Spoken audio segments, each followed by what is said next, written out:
Hi, I'm David. In this video I'm going to be talking about some of the wonderful, inspiring aspects of Australian sporting culture.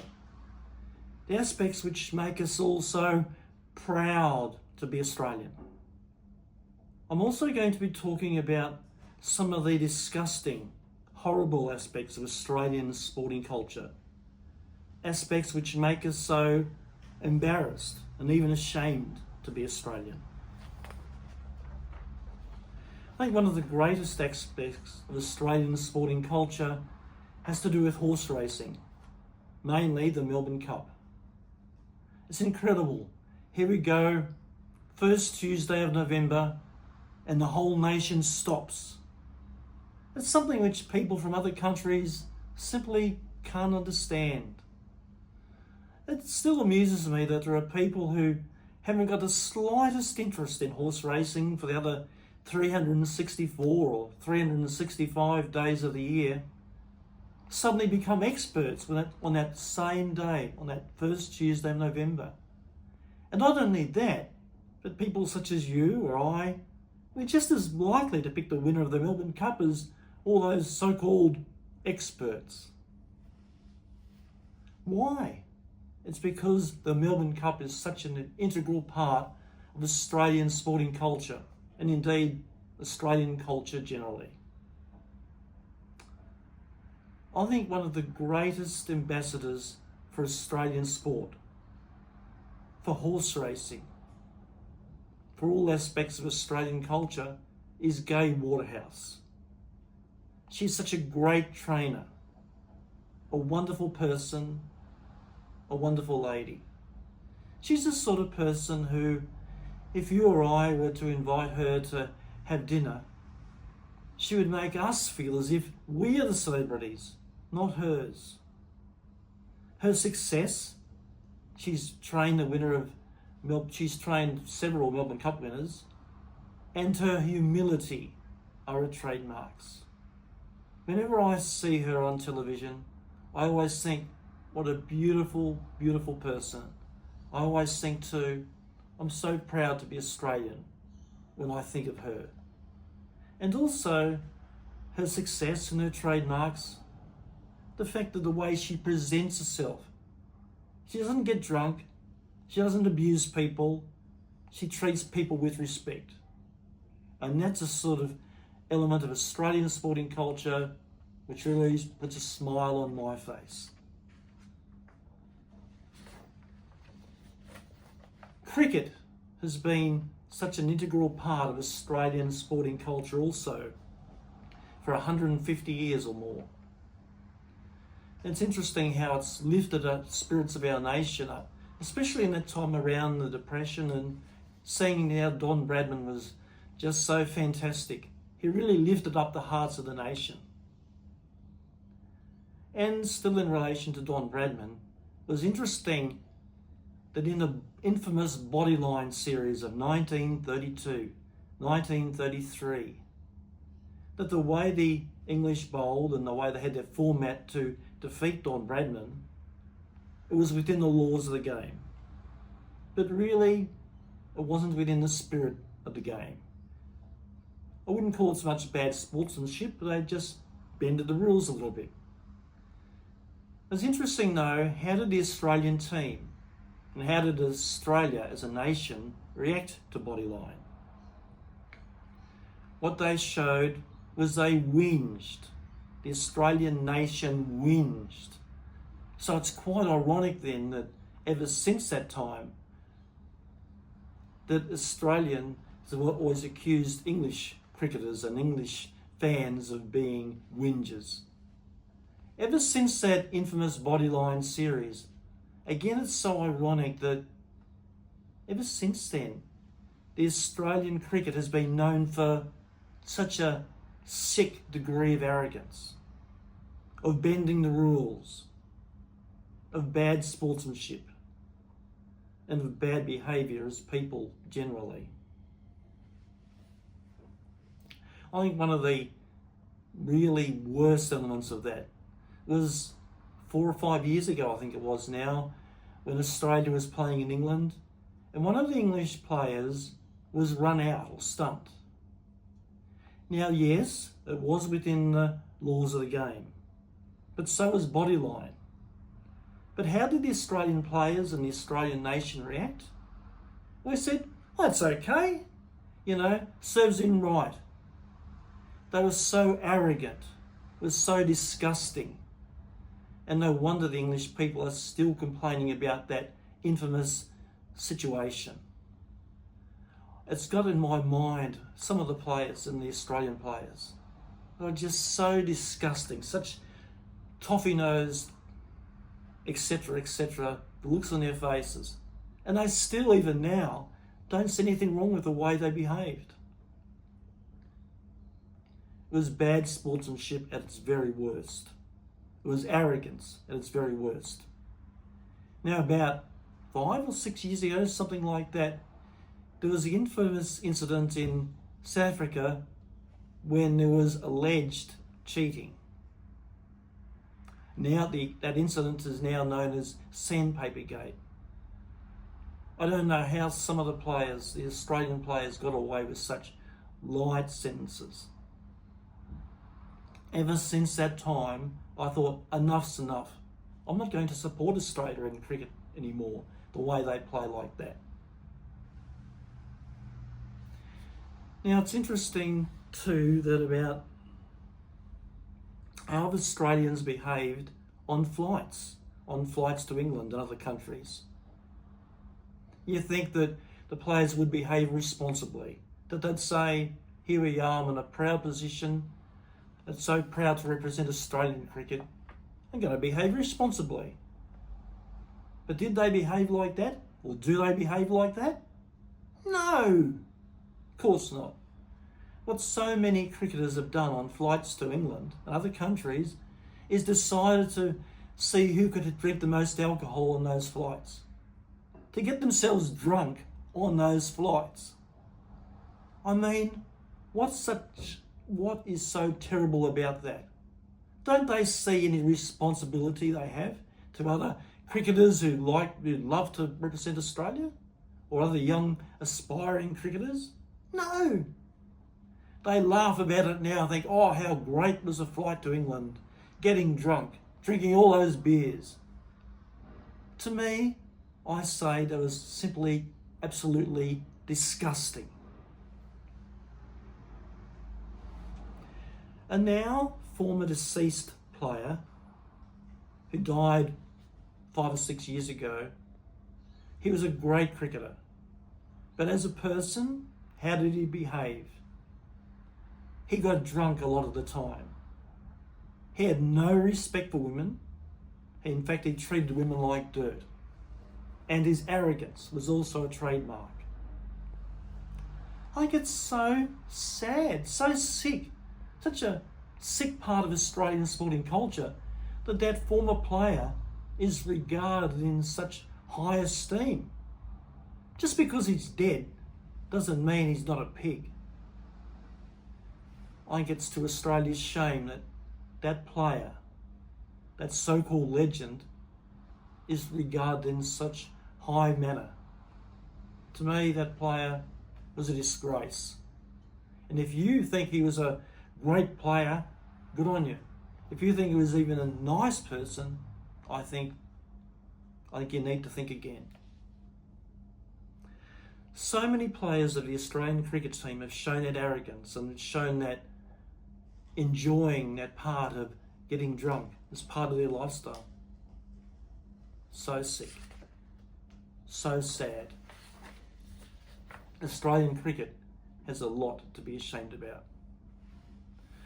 On the bright side though, when a footballer is thinking of joining another club, it's interesting what they do.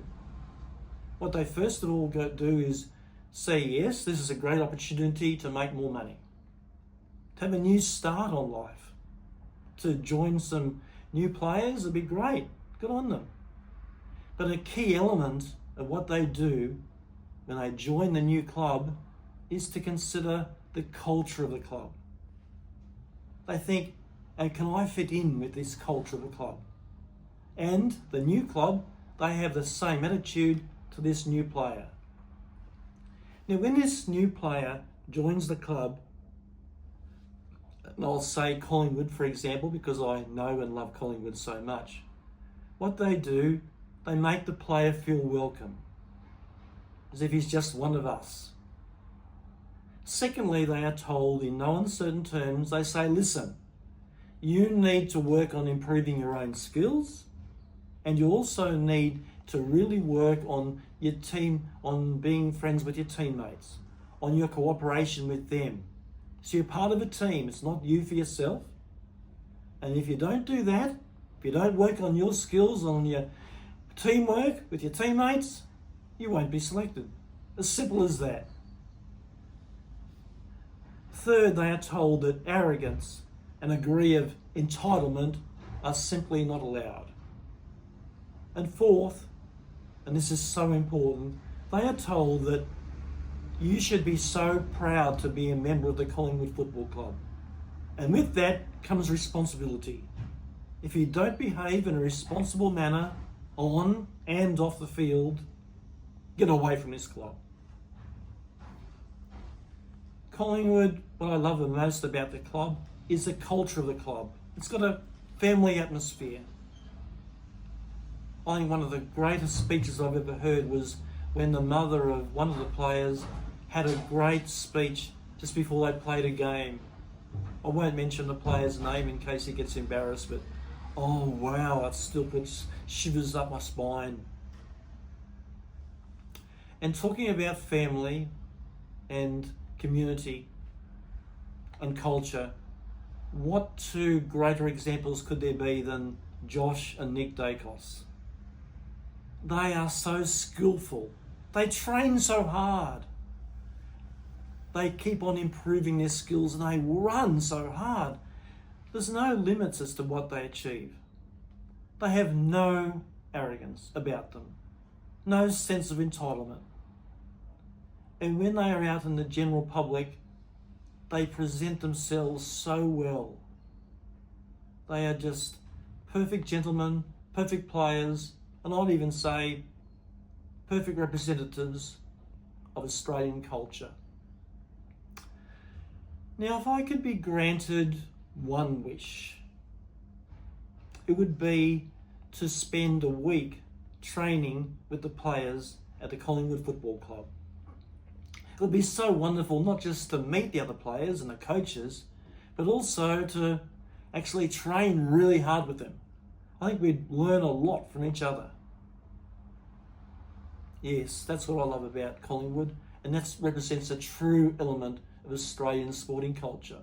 And the fact that they don't get drunk either. I mean, Josh and Nick Daicos, here's to you.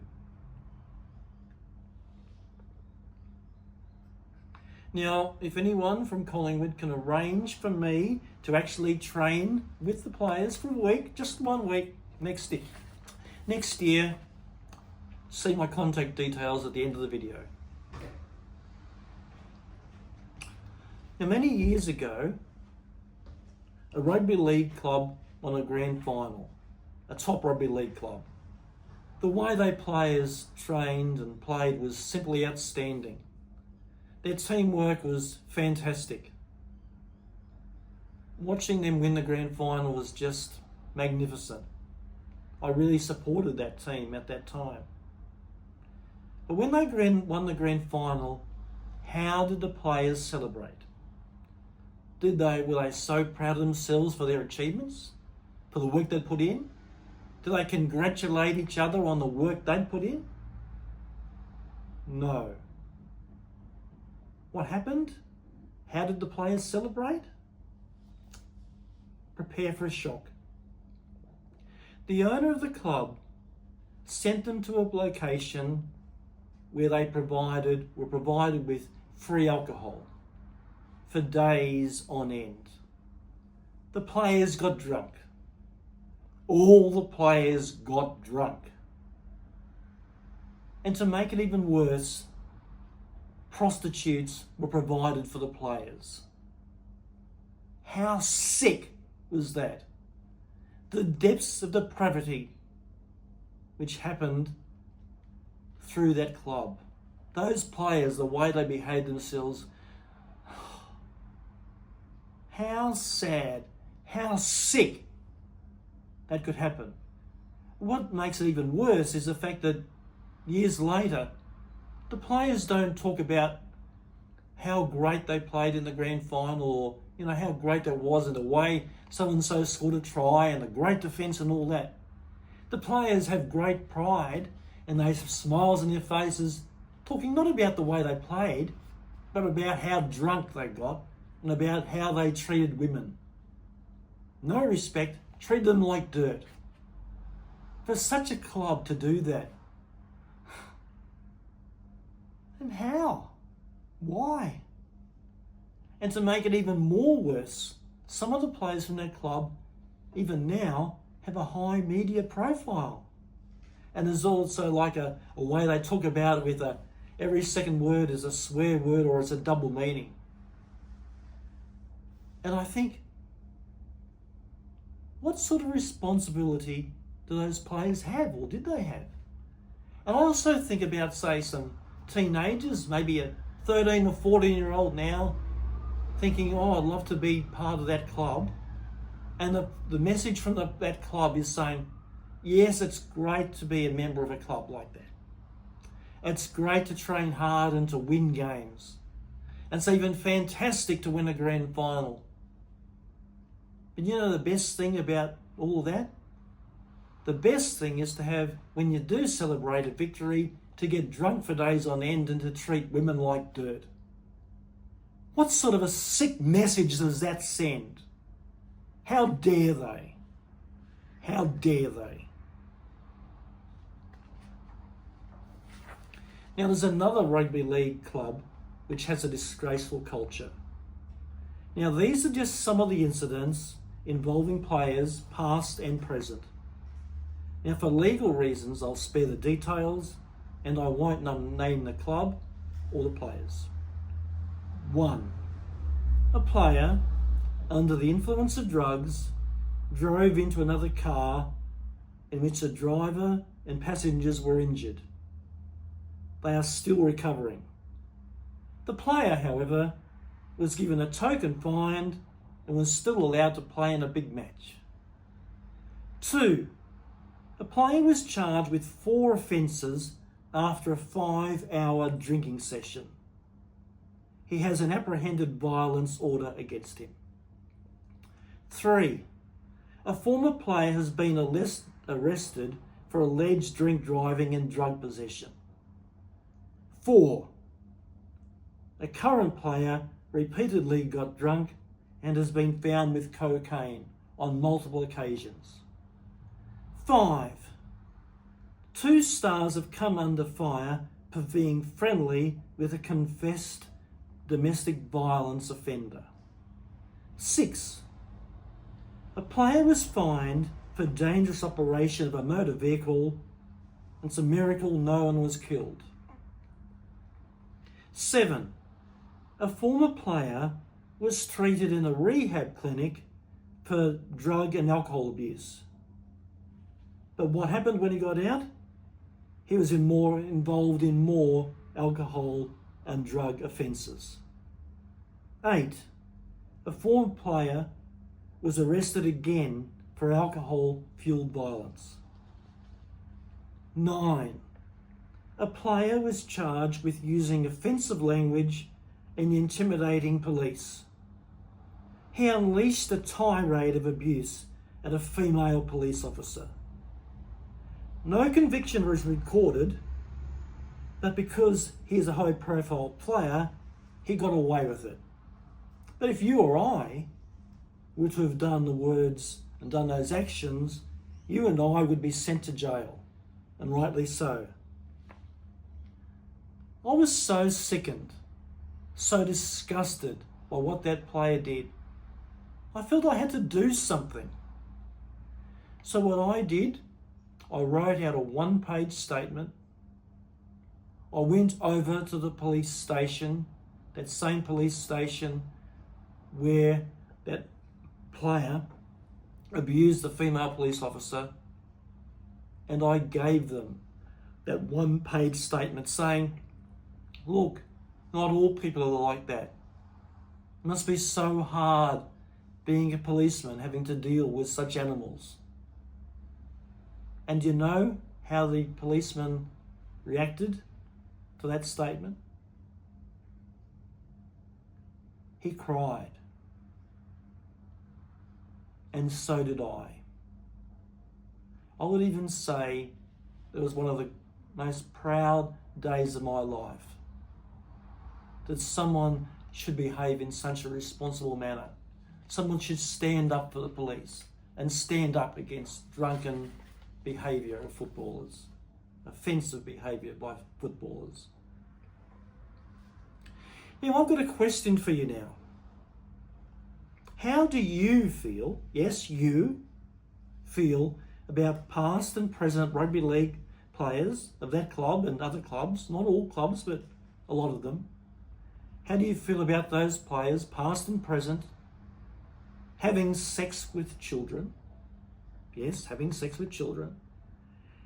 Repeatedly committing acts of domestic violence. Getting heavily involved with drugs. And getting drunk again and again and again. They get away with it because of the culture of the club and the culture of rugby league generally. And when they do that, the rest of the community, the rest of Australia suffers. Now, if you or I, as I said, were to say and do those things, what those players have done and still do, you and I get sent to jail. But they do get away with it because the clubs regard what the player does off the field as totally irrelevant. Doesn't matter how they behave. All we want to happen is for that player, regardless of drugs, alcohol, abuse, any criminal acts at all we want to do, all we're concerned about is having that player on play for our team. How sick. How disgusting. I'm not going to put up with it anymore. So, how do you feel about that? See my contact details at the end of the video, okay? But of course, it's not just male sports stars who behave like pigs at times. A few years ago, there was a female sports star. She got drunk. She vomited on public transport. She was taken to a police station where she unleashed a tirade of racist, foul-mouthed abuse at a policeman. She showed no remorse. She did show arrogance. Now, if you or I would have said those words, I think you and I would still be in jail and we'd be condemned by a community.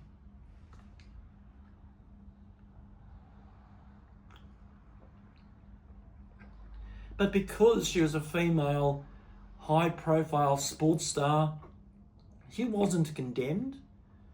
In fact, so many Australians congratulated her on what she did. The fact that she's even allowed to play just makes me so sick. How disgusting.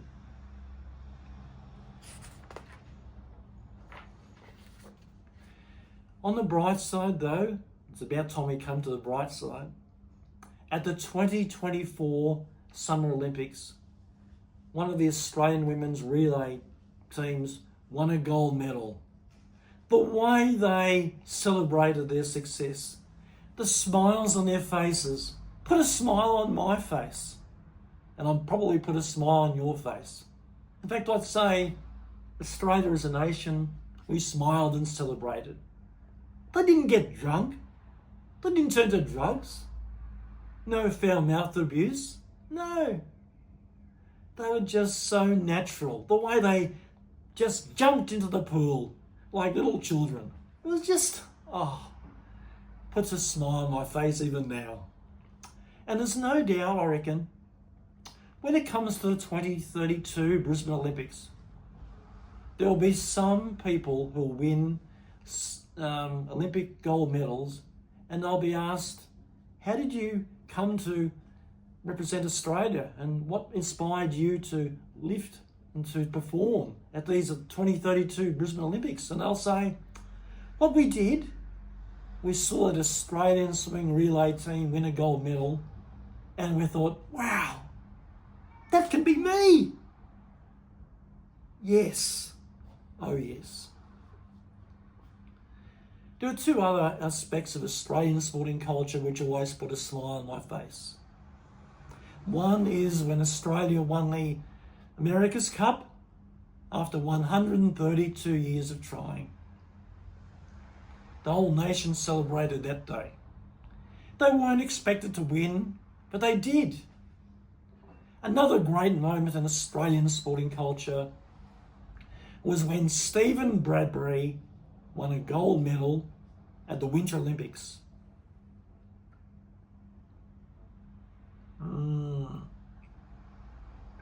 He was the first Australian to win a gold medal at the Winter Olympics. And when they show footage of him doing that, having that great achievement, just fantastic. I think, hey, I'm so proud to be Australian. And he didn't get drunk either. He didn't turn to abuse. He didn't turn to drugs. He just celebrated in a great natural way. It's something which people from other countries struggle to understand. But good on America too. Good on Australia too, I mean. Good on Stephen Bradbury. Those days, they'll stand in Australian sporting history. And it'll be such an element of Australian sporting culture forever. Now there's another great element of Australian sporting culture, and that is loyalty to the teams we support. Now, as you can see, I'm a proud Collingwood supporter. In fact, I remember the first words my father ever said to me were, once a Collingwood supporter, always a Collingwood supporter. And that's the way I've been. And it's also been the way for my great friend Russell. However, on October 7, 2022, Russell was going through a really, really hard time. He was suffering depression and had a whole range of physical ailments. And he said to me, he whispered to me, he said, David, our Collingwood haven't won the premiership for 4 years. I don't know if I can cope. What can I do? I put my hand gently on Russell's shoulder. I said, listen to me, Russell. Believe in me. Our Collingwood are going to win the premiership next year. And you know what happened? Russell and I cheered and celebrated when Collingwood won the premiership in 2023. Yes. And I spoke to Russell again on Monday, and he said to me, you know what, David? Our Collingwood are going to win the premiership in 2026. Mark my words. And of course, I believe him. I hope you believe it too. Now, as for my own element, my own history of Australian sporting culture, I remember when I was 17, I was medically diagnosed as being permanently incapacitated. I believed that. I accepted that. I suffered with that diagnosis. Till one day I thought, no, I'm going to prove people wrong. So what I did, I managed to lift myself up. It's taken a lot of effort, but you know what I've done? I've completed 12 marathons, 20 half marathons, and 8 years ago, I started playing Australian rules football. So every time I run, every time I complete a marathon, every football game I play, I'm saying, hey, don't listen to those voices that say it can't be done. Don't accept defeat. Believe in yourself. And when I do that, I feel such an important sense of pride of Australian sporting culture. That's what Australian sporting culture is all about. Proving people wrong. That's what I've done. Hope you feel the same way. Now, there's a couple of elements of Australian sporting culture I haven't mentioned in this video, so I'm going to give you 10 seconds to think about what they are, and I'm going to come up with those two elements, those two features of Australian sporting culture, two events which happen every year, which I haven't mentioned in this video. Here's 10 seconds, come up with the answers.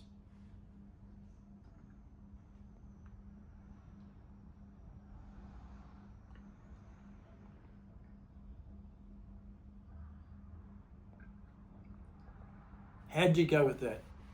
The first one, of course, is Bathurst. Now, I don't know the one end of a carburetor from the other, but when they have the Bathurst car race every year, I feel like I'm an expert. The other great sporting event which happens every year is the Sydney to Hobart yacht race. Sydney must be the greatest, most beautiful city in the world, I think. And when they show those beautiful yachts leaving Sydney, it is part of Australian sporting culture.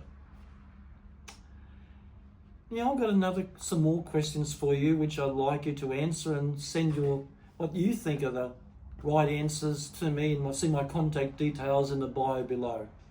But these questions I have for you are: 1.